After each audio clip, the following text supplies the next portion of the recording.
Comment faire pour vendre ses bijoux et est-ce le bon temps pour le faire? Bonjour, Linda Richer de la bijouterie Robert Richer à Dorval.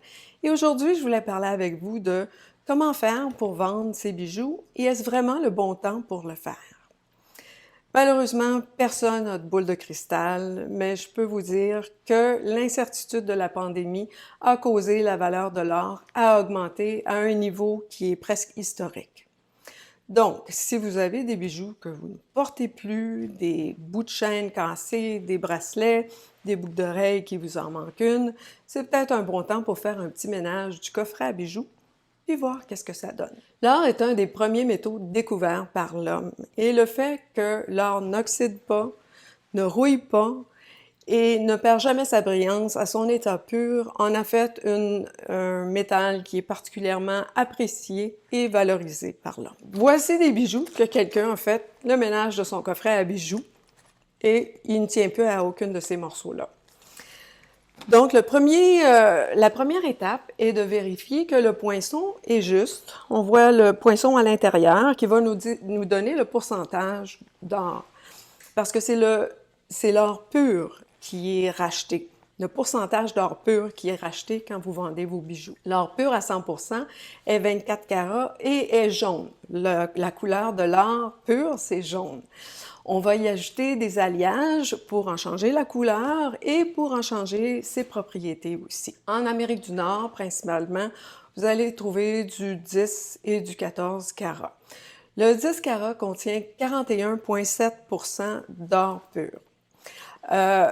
C'est bon de noter ici, si jamais vous réagissez à vos bijoux, l'or pur à 100% est hypoallergène. Alors, si vous faites une réaction, c'est que vous réagissez aux alliages de votre bijou en or. Ensuite, si on va au 14 carats, le 14 carats contient 58,5% d'or pur. Si vous allez en Europe, vous allez voir, eux ont beaucoup de 18 carats qui est 75% d'or pur. Et en Orient, ils vont monter à du 22 carats qui, lui, est 91,6% d'or pur.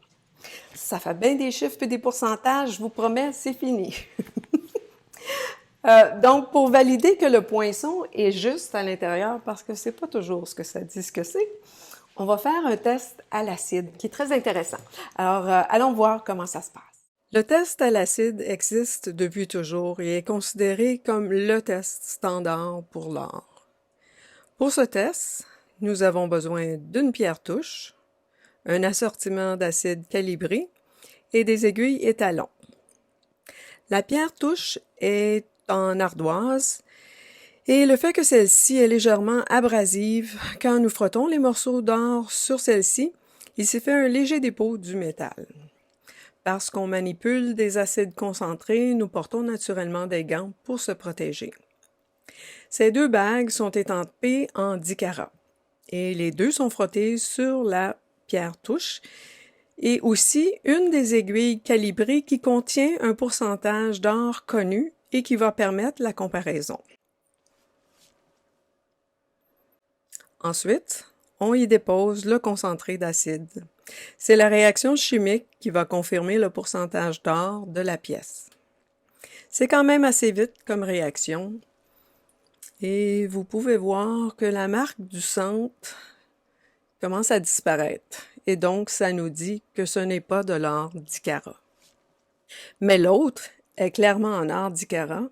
Et donc, nous pouvons procéder à la pesée de la pièce sur une balance électronique précise qui doit être approuvée par le gouvernement fédéral et porte le sceau qui garantit cette transaction.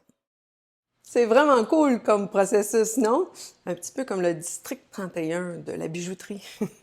Mais toute blague à part. J'espère que vous avez apprécié l'information qu'on vous a amenée aujourd'hui et que ça vous a été utile. Et si oui, j'apprécierais que vous aimiez, passez un commentaire et partagez la vidéo, s'il vous plaît. Et rappelez-vous toujours qu'à la bijouterie Robert Richer, il n'y a pas d'attente, il n'y a pas d'envoi postal et surtout, il n'y a pas de fausse promotion. Merci d'avoir pris le temps d'écouter cette vidéo. On se voit bientôt. Portez-vous bien.